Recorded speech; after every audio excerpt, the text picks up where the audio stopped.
Boa noite, meu nome é Gilberto Nogueira. Tenho 26 anos e sou natural de Água Branca, Alagoas. É um lugar tranquilo, habitado por pessoas de bem. Meu avô, seu Nogueira, nasceu e morreu lá. Ele era um grande contador de histórias, principalmente casos assombrosos que ele mesmo vivenciou. Lembro-me de que ele costumava falar sobre suas experiências com a mula sem cabeça, bolas de fogo voando no meio da rua e cavalos que subiam em encruzilhadas. Ele tinha muitas histórias e eu sempre me impressionava com a facilidade que ele tinha para lembrar de tudo tão bem. Meu avô contava que sua mãe, ao perceber que ele seria um menino muito danado, fez uma promessa para Nossa Senhora para que ela sempre o protegesse. Ele acreditava que essa promessa o acompanhou durante toda a vida e foi fundamental para que ele enfrentasse as adversidades.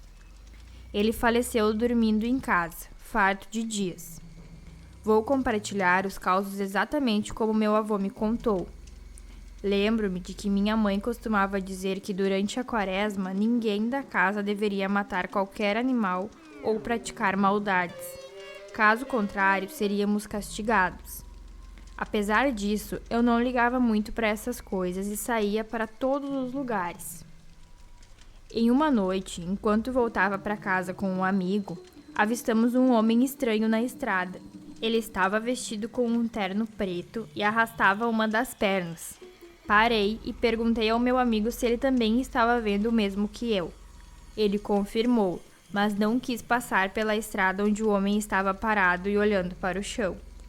Então, nós pegamos algumas pedras no caminho por causa do homem, que nos fez sentir ameaçados, e passamos por ele. Mas algo estava muito errado. O homem não tinha um rosto normal. Na verdade, ele não tinha olhos, só 2 buracos fundos. Era como se uma caveira tivesse se levantado da terra para andar por aí. Naquele momento, começamos a correr.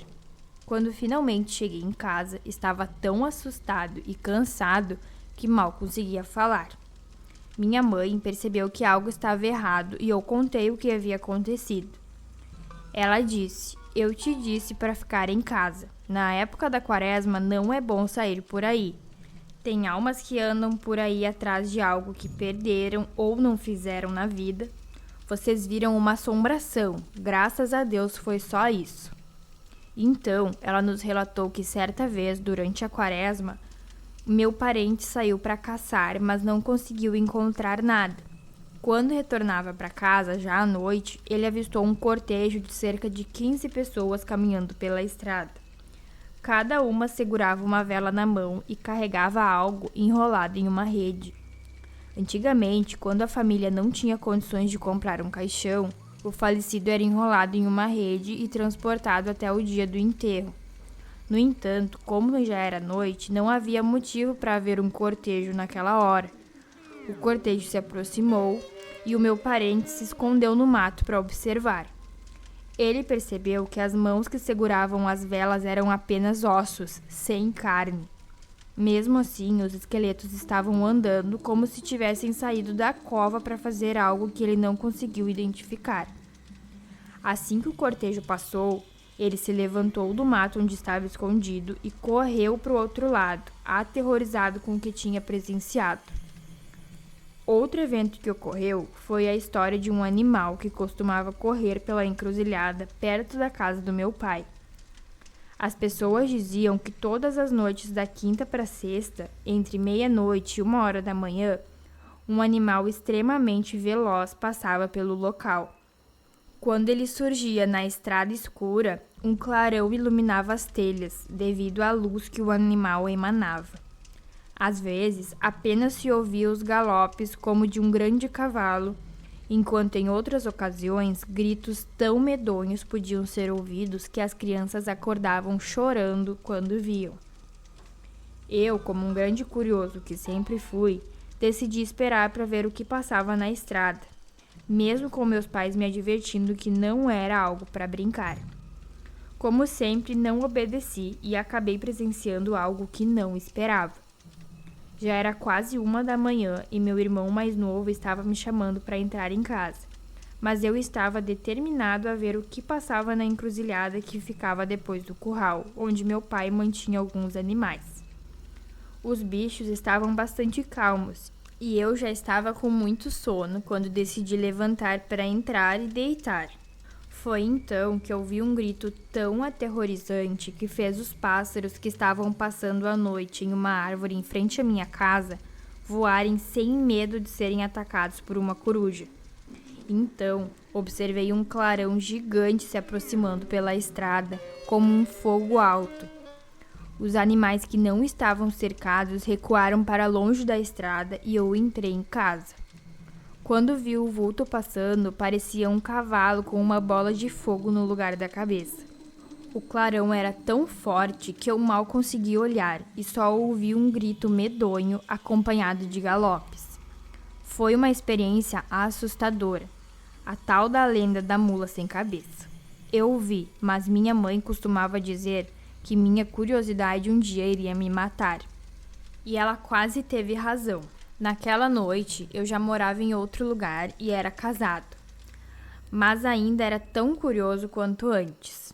Isso começou a preocupar minha esposa com as coisas que eu fazia e os lugares que eu frequentava.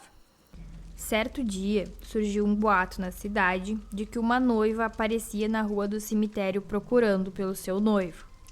Dizia-se que ela não sabia que estava morta e caminhava pela estrada chorando por não conseguir encontrá-lo. Contavam que ela ficou assim porque quando morreu não foi enterrado no cemitério. Levaram-na para ser sepultada em um jazigo particular feito apenas para familiares.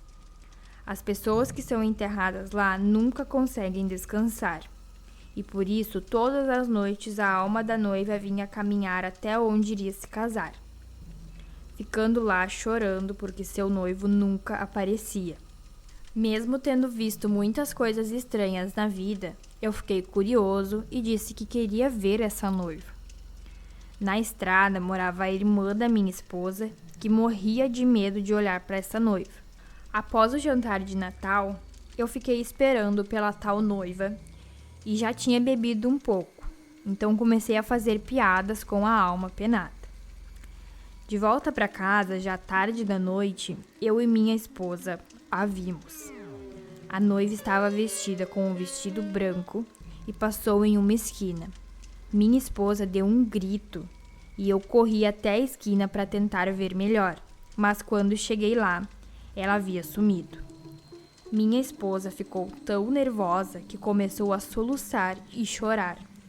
Eu tentei acalmá-la, mas quando chegamos em casa, ela foi dormir imediatamente e eu fui tomar banho no banheiro separado da casa. Quando eu estava voltando para a porta de trás da cozinha, ouvi um barulho atrás de mim. Quando olhei rapidamente, vi uma mulher chorando do outro lado do meu cercado. Ela era uma figura assustadora que parecia ter surgido do nada. Corri para me trancar em casa e a ouvi rodeando minha casa, tentando me assombrar. Lembrei das palavras da minha mãe sobre não mexer com essas coisas, mas infelizmente já tinha visto e ouvido muitas coisas estranhas em minhas viagens pela estrada e pelas matas. As assombrações não têm hora para aparecer. Podem surgir tanto de dia quanto à noite, sem aviso. Mas, como sou curioso, acabo tendo histórias como essa para contar.